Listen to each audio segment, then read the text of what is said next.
Welcome to Sharing Hope. I'm your host today, Michael DiMuccio, and with us is psychiatrist, author, and speaker, Dr. Curt Thompson. If you know anything about Curt's work, he's moved by deep compassion for others. He's informed by a Christian perspective. His insights focus on developing more authentic relationships and fully experiencing our deepest longing, which is to be known. He utilizes interpersonal neurobiology in conjunction with a Christian view of what it means to be human. All of this to encourage others in their desire to be valued and connected. He understands that deep, authentic relationships are essential to experience a healthier and more purposeful life. And we realize that by telling our stories more truly. Curt, welcome to Sharing Hope. Michael, thanks so much for welcoming me. It's great to be with you all and with our listeners today, not least of which being in this time when most of us can't or don't leave our homes very much. And, never more have we needed to be connected. And so it's great to be connected to you this morning. Absolutely. And we first want to thank you for taking time here to be part of Sharing Hope. And speaking of, not leaving our homes so much anymore, how have you been doing just on a personal note, if you want to connect with our viewers on that way? Thanks for asking. Well, I would say that fortunately, 3 days a week, we're still in our practice. We're still seeing patients. We see them virtually now on a virtual platform, but I am able to make my way to the office where I am 3 days a week. So it's nice to be able to at least get out of the house. But I would have to say that I am both grateful for the opportunity to use virtual platforms to connect with patients. And patients have over and over expressed their gratitude for having a technology that allows us to continue to do work together. But I will also admit that, like many people I think are finding at the end of a day of being on Zoom for 10 hours, you feel it in ways that you didn't feel it when you were with people in person before. And so there, I think, has been an uptick, an extra amount of work, I think, that I've had to do to remain kind of centered and grounded, and just in terms of the work I'm doing and just spending time with prayer and being in scripture and actually attuning to music and to art in some ways that continue to nourish our life together, because we don't have a lot of opportunity to do that in person, of course, with others, with the exception of the people that we are living with, of course, whom we love, but now we're not so sure that we like them as much as we used to, like 6 or 7 weeks ago. So that's a little update on how I'm doing. Good. And I'll tell you, it's funny you mentioned the whole social distancing thing. It's reminding me of a blog that you authored not so long ago. A Body of Work is what it's called. And you talk about the effects that, social distancing and Zoom meetings, have on our bodies. Can you just unpack some of the effects for our viewers today? Sure. Well, I think as many people are realizing, the technology, Zoom, Skype, and others that have made life so convenient for us up till now in many, many respects, technology that we're really grateful for. Now that we are in a position in which that's really the main way that we are communicating with so many different people were finding somewhat unexpectedly, and I found this myself, at the end of the day, or at the end of even half a day, at the end of a couple of hours, we find that it seems like we burned a lot more energy. We were more tired at the end of the day. Even now, the phrase Zoom fatigue has become common parlance. We would expect it to show up in Webster's dictionary this time next year, I think. And the notion is really based on the fact that, especially we who are believers who believe that we've been created as embodied souls, that we are spirit and we are flesh, that the Lord God formed the man out of the dust of the earth and breathed the breath of life into man's nostrils. This whole idea that we are made to encounter one another in embodied form. And when we are together, our bodies are communicating to each other. And we know that about anywhere from, depending upon the situation, anywhere from about 60 to 90% of what human beings are doing to communicate to one another comes through nonverbal cues of the body. But we're not really paying that much attention to that. We're not aware that our bodies are doing that kind of work. But when we aren't able to use our bodies, because instead I'm just having to look at a screen, now, of course, we think that we're looking at somebody else's body, and we are through a screen. But the reality is that my body knows that I'm not looking at your body. My body knows that I'm looking at a screen, a picture of you. Consequently, what ends up happening is that the rest of my brain's operating structure, operating power, will try to make up for that difference. It will try to, so I have to work harder to imagine what you're thinking, presume what you might really mean by what you just said and by the tone of your voice and so forth and so on, because my body is not in a position to connect with your body in the room at the same time. And so that gives us some understanding, just neurobiologically, how it is that we are having so much more trouble coming up with the amount of energy that we think we need, because our brains are working overtime and extra hard to try to make up for what our bodies can't offer to each other because we're not in the same room at the same time. Wow. Now that definitely explains what I've been feeling, through this period of time. Normally I'm doing a lot of travel, and I've been telling people, wow, I'm feeling more exhausted doing all these Zoom meetings, right? Traveling frequently. Right. Get into then, what are some things that we can do to be healthier, say physically, mentally, during this time? Great question. And of course, so much of what we really believe in our world of interpersonal neurobiology and Christian spiritual formation, so much of what we believe grounds us in having healthy relationships and enables us to flourish actually depends upon the very thing that we don't have right now. And that is an embodied connection with one another, in which I can feel felt by you because I see it in your eyes, I hear it in your voice. So in lieu of that, there are some things I think concretely that we can be doing. First of all, I would say it is really important that when our minds are being taxed even more as they are now these days, it's that much more important for us to create space for us to be immersed in scripture, in worship, and what I think is really important, what I would say contemplative forms of prayer work. Ways in which my mind, both by focusing my attention on the word and imagining the presence of God, it allows me actually to be more connected, my emotions, my thoughts, my sensations connected to my physical body. And so immersion in spiritual practices is one thing that we can do. Another thing that we can do is make sure that we take the opportunity to move. It's not just the social disconnection that is problematic for my body.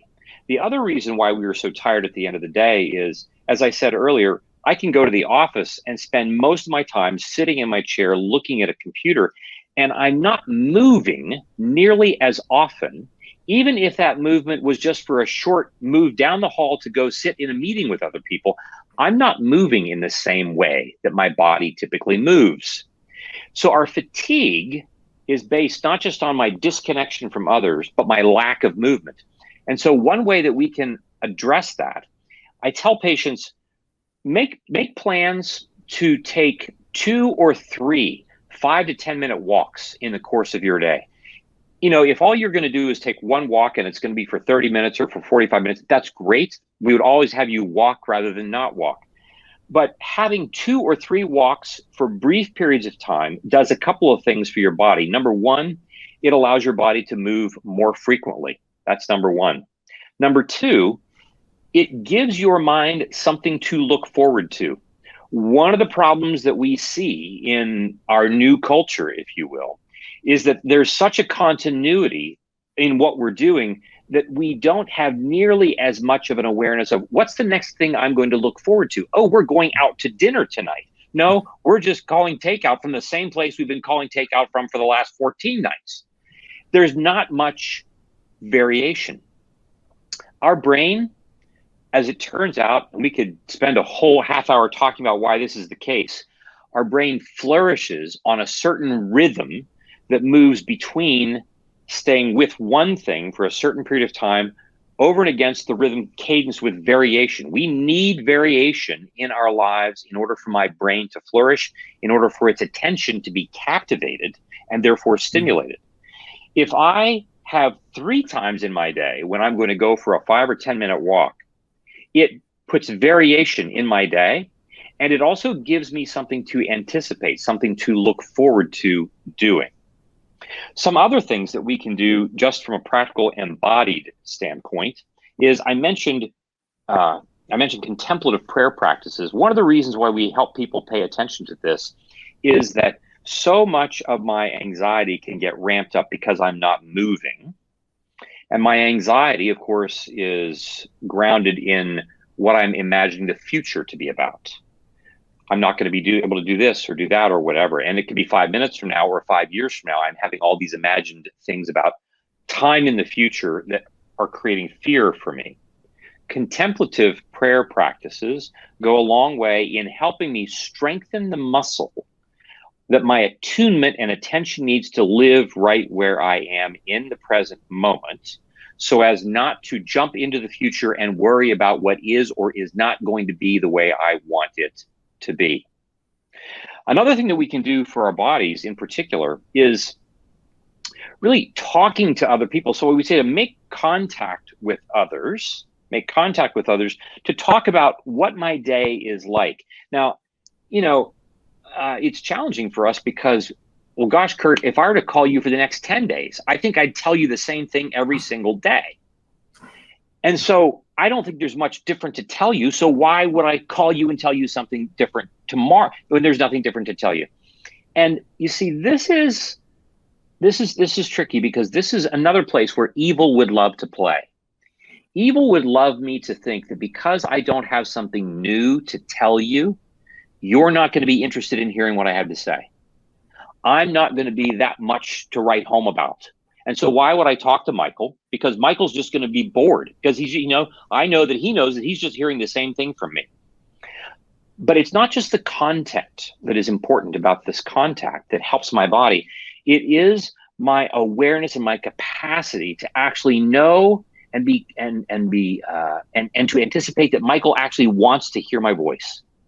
Even if I'm going to tell him the same thing, it is the sense that he wants me to be in the room with him, and I want to be in the room with you as well. These things are crucially important for our embodied states. The last thing I will say is this. I just wrote an essay on beauty, and one of the things that we often think about beauty is that it's just a luxury. It's just an add-on. Beauty doesn't get anything done. It doesn't accomplish something. It doesn't produce something. And yet, when we think about all the work that we're doing to find a cure for the virus, to help people to get tested, to find a vaccine, all that work that we're doing, well, why are we doing it? We're not doing it so that at the end of the day, we can just keep living like we're living now. No, we're doing this because at some point we want to get back to going to our favorite restaurant. And why do we go to our favorite restaurant? Because the food and the connection of the people is an act of beauty. We love being in environments that are beautiful. And in fact, I would say that when this is all done and we look back on the work that has been done to help find a cure for COVID, we're going to see that that work wasn't just skillful, it was elegant. It was beautiful. And we long for beauty in our life. And so one of the important ways that we can help ourselves from an embodied standpoint is to be in touch with beauty. And some simple ways to do this is that when you're out on your 5-minute walk, 10-minute walk, take 60 seconds, find something in nature, a tree, a bush, something that is, it's springtime here in Virginia, the flowering is just everywhere. It's exploding. Find something and spend some time with it. Now, okay, if it's in your neighbor's yard, fine, maybe not go there because that would just be weird, right? If they walk out and see you like contemplating their oak tree. But the point being that when we encounter something of physical nature that is bigger than us, that we know that we didn't make, it actually speaks to our physicality and allows us to have the sense that in an embodied way, I'm not actually alone in this world. Those kinds of activities enable us to actually be more energized in our physicality. And if we can't get out, like today, it's a rainy day. We say, like, it's raining here in Northern Virginia, and I don't want to go out in the rain. I would say put on your best rain gear and go. Allow the rain to be God's showering for you, in order for you to interrupt, to give variation to your time in your room, in your office, in front of a computer. Allow beauty to do its work to remind you that at the end of the day, God's beauty is what will save us. It is God and his activity, his presence, that is our fortress, that is our rock, that is our salvation.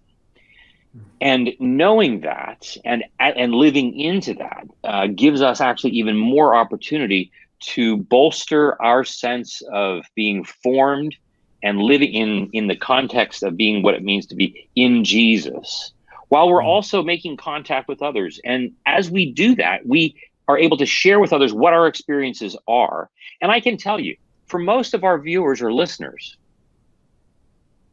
my guess is that most of us, if COVID had never happened, most of us are not going to have taken a walk, had an encounter with a maple tree, and called up your best friend to tell them what that was like. Most of us are not going to be doing that.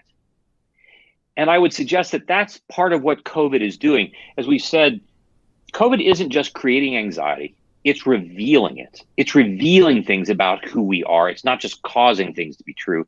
And I think that, what we have been doing with our bodies or not doing with our bodies for a long, long time is also now being revealed. And the fact that we can't do certain things gives us opportunity to employ some of these new tactics in order for us not just to survive, but to flourish even in a very hard time.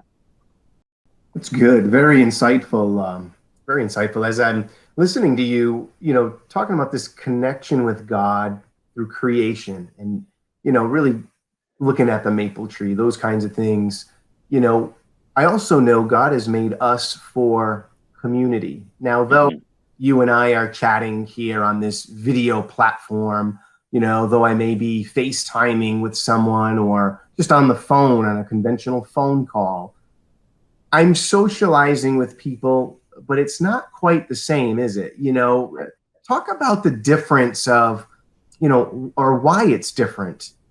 Communicate how our communication is through these virtual technologies versus when I'm in the same room with someone looking at them eye to eye. Right. There's some really interesting research in the field of attachment work that looks at this, having nothing to do with the COVID-19 pandemic. There's been data that has accumulated in which children, toddlers, young children, are put in front of a screen in which they see their parents, and their parents are interacting with them, sometimes even live, but their parents are coming to them via some kind of telecommunication. And what's noteworthy is that the children, especially very, very young children who otherwise wouldn't know necessarily that this is a screen, they're just looking at something and they see their mother's face and they hear their mother's voice talking with them. Those children are quickly and easily able to distinguish that this is not a real person.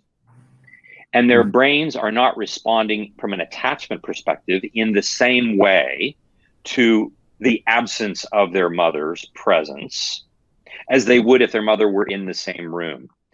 And I think this gives us some sense that, like, we all have when we are born into the world, human beings have what we call a social engagement system.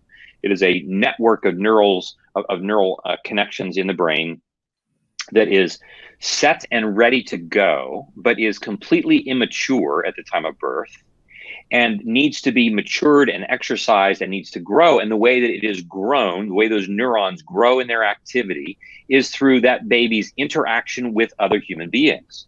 It is the interaction with the other human beings that sets that social engagement system on fire and turns it on and gets it to go.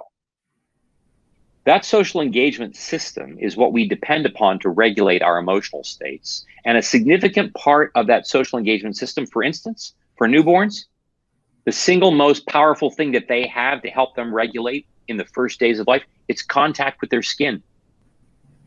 Wow. So need I say more? We don't have contact with the skin of others. And by that, I just mean the proximity of sitting next to somebody, in church, where like it might not be your family member, but everybody's kind of squeezed into a pew and your shoulders rubbing up against somebody, and your brain knows, gosh, I'm not alone. Like I'm with someone. Someone's with me. And they are so willing to be with me that they're willing to even like touch my shoulder. These are small things that before this time, like we would never think about this stuff. We wouldn't imagine that these things are important. So when we are looking at a screen, I tell people it's kind of like asking someone to breathe in an atmospheric environment in which the oxygen is about 17, maybe 15%, as opposed to the normal 20%. Now you could do that, but you couldn't do that for very long. Now, you'd find yourself getting tired. You'd find yourself getting more stressed. You'd find a whole range of things are taking place because somebody is asking your body to do something that it simply cannot do for an indefinite period of time. So I want to, I'd rather be in the room with you having this conversation than through Zoom. Now, Zoom is better, but there just are simply things that are going to be missing from the equation because of what we were talking about earlier. My body's need to be able to connect with your body via all the nonverbal cues. And the other thing that sometimes that we don't recognize is that, I don't just send nonverbal cues to you. I send nonverbal cues to myself. When I hug you, when I move to hug you, if you're in the room with me, the very act of opening my arms is telling me something. I'm telling myself I'm about to be welcomed. I'm not just welcoming you. I am about to be welcomed. And so there are things that I miss out on communicating to myself in the same way that I miss out communicating to you and vice versa in this environment in which we don't have actual contact with each other.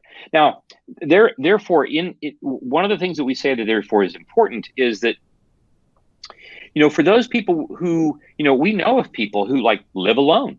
What do? Those are folks that I would say, for those of us who are listening, if we know of someone who's living alone, and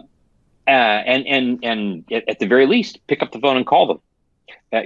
Fine, do a Zoom meeting with them, right? Do a FaceTime meeting with them. If they're in your neighborhood and you want to keep your distance, then you call them on the phone and you say, hey, I'd love to come talk to you on your porch. I'm willing to stand outside, keep my distance, and talk to you because I really want to see a face and I'd love for you to see a face as well. And so all these things that we would, never think that we'd have to do on purpose, that we now have to do because of our limitations, these become ways that I would say, especially Christians can be in the forefront of doing this. That when it comes to loving your neighbor, I want to know who are the people in my neighborhood that may or may not be having contact with people that are outside of their house because yes, they're on Zoom, but they're not embodied and in person. Who are the people that could benefit? And not only that, but that I could benefit from by having that kind of contact. And again, back to our thoughts about variation. We love or are supposed to love the people that we're living with, right? But we all know that those kinds of interactions can be challenging if over time there's very little variation.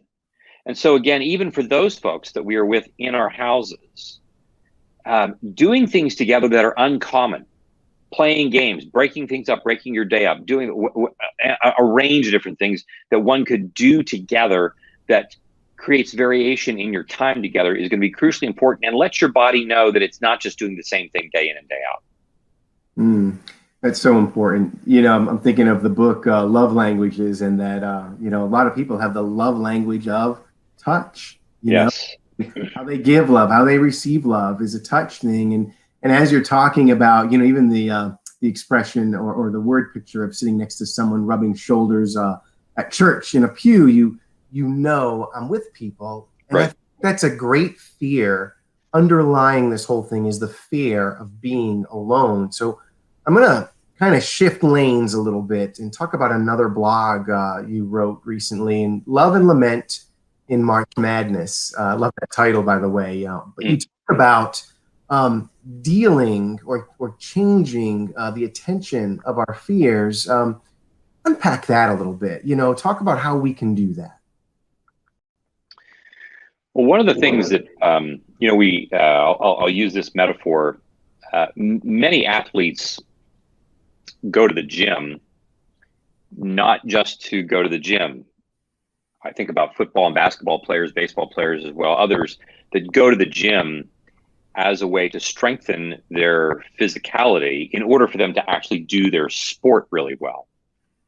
I'm not just going to the gym to bench press. I'm going to the gym to strengthen my shoulders for rebounding, for instance, as a basketball player.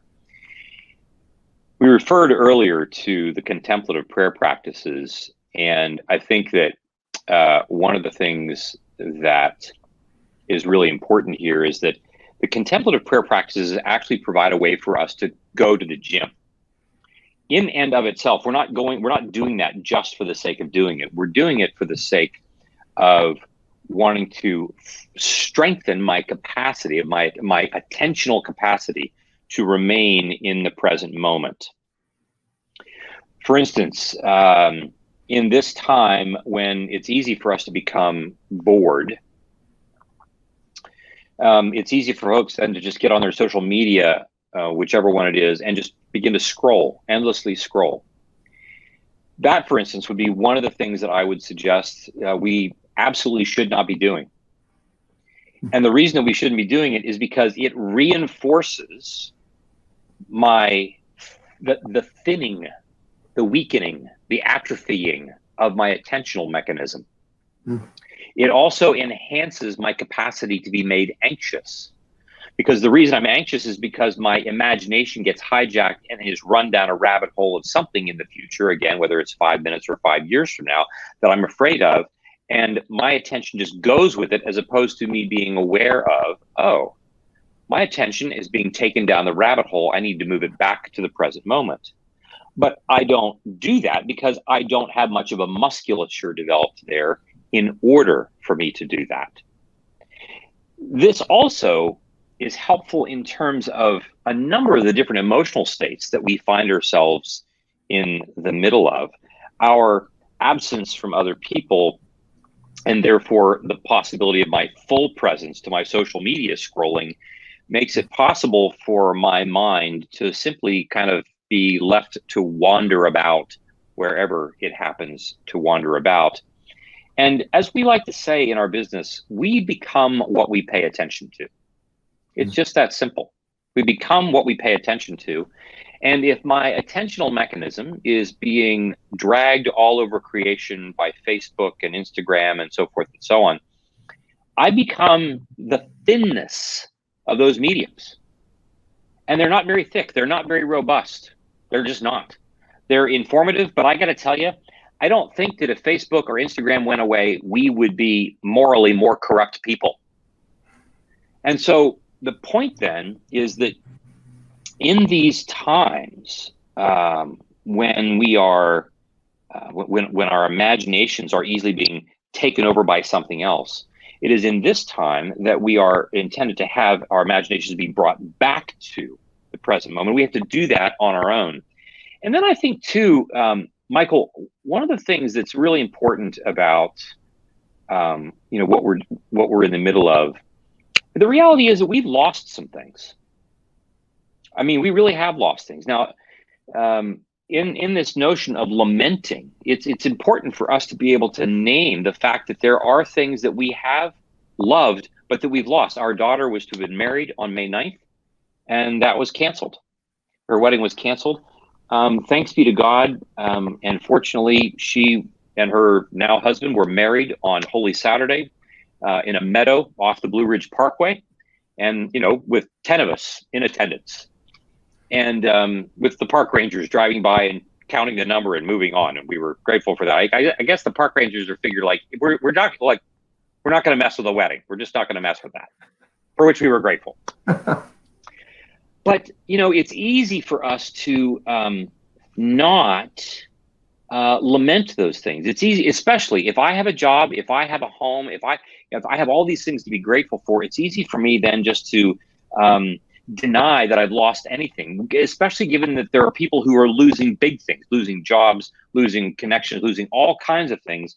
It's easy for us to then kind of dismiss my own losses because they seem to pale in comparison to what other people have lost. And I will say to our listeners, that's a mistake, to not name the things that we've lost, because your losses and someone else's losses, like, they belong to you and they're real. They need to be named, and they need to be named to another person who can say to you, these losses are real, and I want you to know that you're not by yourself with that. Because once again, my body is going to end up having to be the container. I'm going to have to find a way to contain the neurobiological, emotional energy that grief amounts to. And if I don't tell you about my grief, no matter how small, I'm going to have to bear that by myself. And if my brain is taking up energy, having to contain all that, it will even have less energy to be present with the people that I need to be present with, whether it's on Zoom call or in my house. And therefore, I will be even more likely to want to just not do that and go get on my social media, at which point I will weaken my muscle even further, making the whole thing tend to snowball. And then I will wonder why it is that my character feels even less well-formed 6 months from now when we come out of this, or 18 months from now, whenever it is, than it was when we went into it. And so not only is it, again, a time of challenge, but it's a time of opportunity for us to do things that I think can really help our minds grow and even flourish, even in this time when we have less opportunity to be connected with one another. That's good. Very good. You know, as we land the plane here, I want to revisit. I know you spent some time talking about beauty, but you did write a blog called Beauty Will Save the World. And I thought I'd end the interview on a really neat note. And I hope I don't butcher his name, but it was Vedran Smilovic, who played, I believe, the cello for 22 days. Talk about that a little bit. Well, some of your viewers may remember or know that in the siege of Sarajevo back in the early to mid 90s, that lasted for 4 years, early in that siege, there was a mortar shelling in the center of town at a market where there were 22 people waiting in a bread line who were killed. And Smilovic, and by the way, I don't pretend to know how to pronounce his name, so please, if he ever hears this, forgive me in advance. For 22 straight days, he played this adagio in G minor, and he does it for 22 days to honor the 22 people who were killed. And it made headlines primarily at first because it made no sense. It really got people's attention because everybody around the world would say, what is his, like, what is he thinking? What, he's going out where exposing himself. And I think the point is like that it was so unreasonable was what gets people's attention. And instead of answering violence with violence, he answered it with what his gift was. And his gift was playing the cello. And of course, the brain, we are primed to pay attention to fear.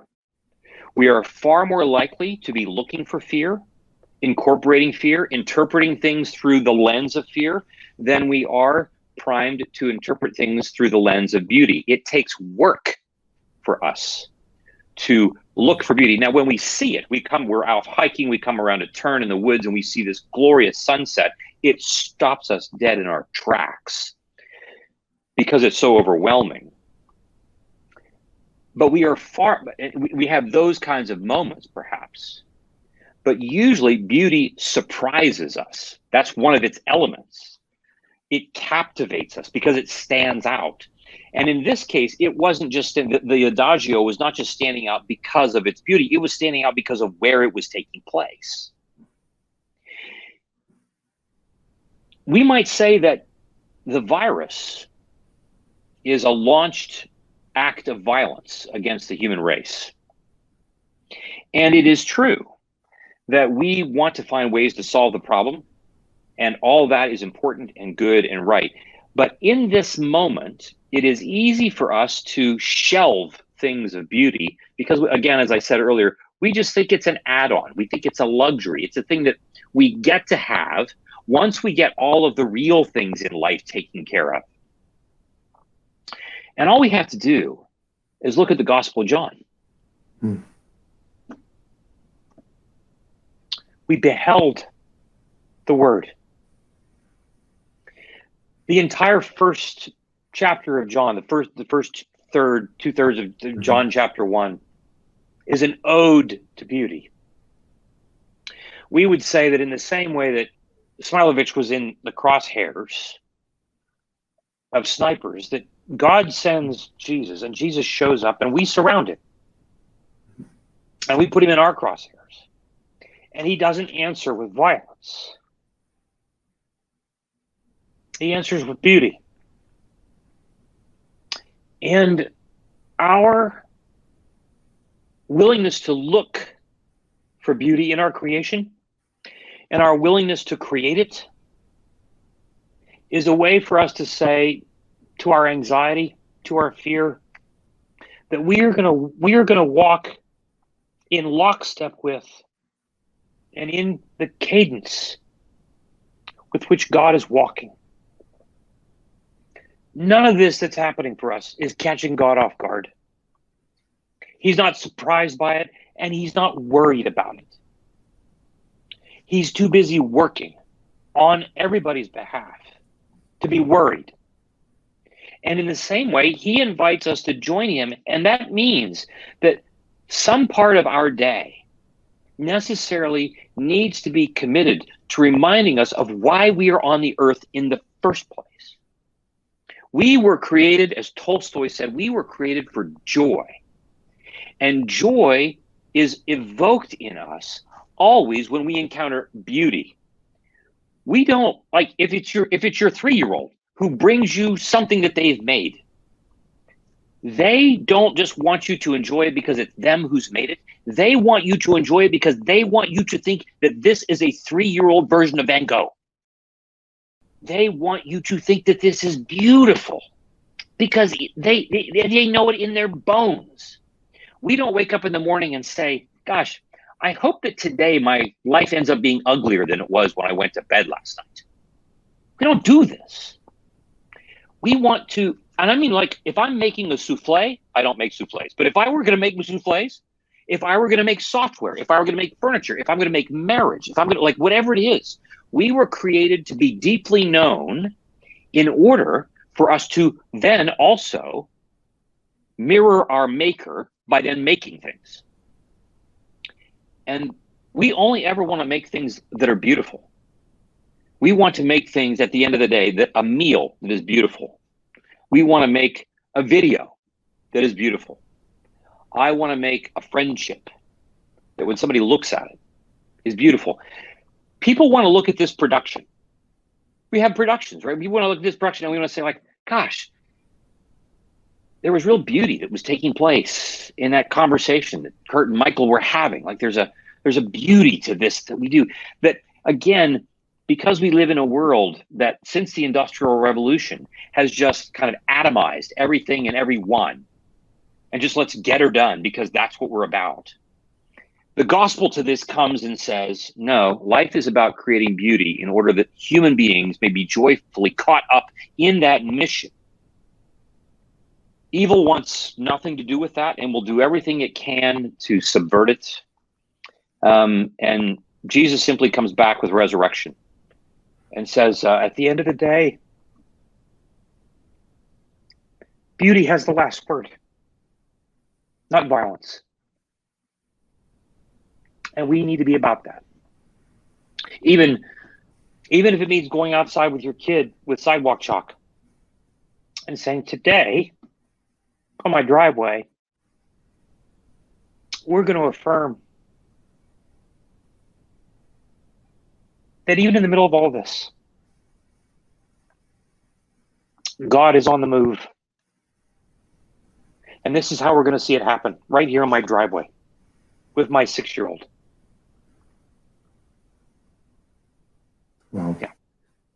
Curt, that is not only insightful, very inspirational, and thank you for just opening your heart in that way. And where can our viewers, access or get their hands on more of your thoughts, your perspectives, your works, more of the beauty that you're sharing? Well, I have a website. It's pretty straightforward. It's CurtThompsonMD.com. And there are a number of different resources there. As of next week, I will have been, there will be 5 essays that have to do with the COVID virus that you can access in the resource blog section. And there are also some other resources there that I invite readers, listeners to go to, that give them opportunity to actually encounter beauty. There are pieces of music to listen to. There are artworks to view and to contemplate and to do some journaling work about. And as well, take in the opportunity, I think, to be reflective about, what is God calling us to become? We in our work, we like to say that my job is to help people tell their stories more truly. That's our job in our practice. And we believe that when we encounter beauty, when we listen to it, when we, as we like to say, put ourselves in the path of oncoming beauty, that we are transformed by that. And so you can go to the website to see those things, and then people can also see where, if they're interested, the 2 books that I've written, Anatomy of the Soul, which deals with neuroscience and Christian spiritual formation, and The Soul of Shame, which is a book that deals with that topic. They can find resources as to how to get those books there. Great. And thank you again for joining us today. We want to thank the viewers. And, I'm just even more inspired to pray for folks too. I've been praying, and with what you shared today, Curt, this has been even more filling my personal tank. So once again, we thank you for making time for the interview. And we thank you for sharing hope. Michael, you're very welcome. It's been my pleasure. It's been great to be with you. Thanks so much.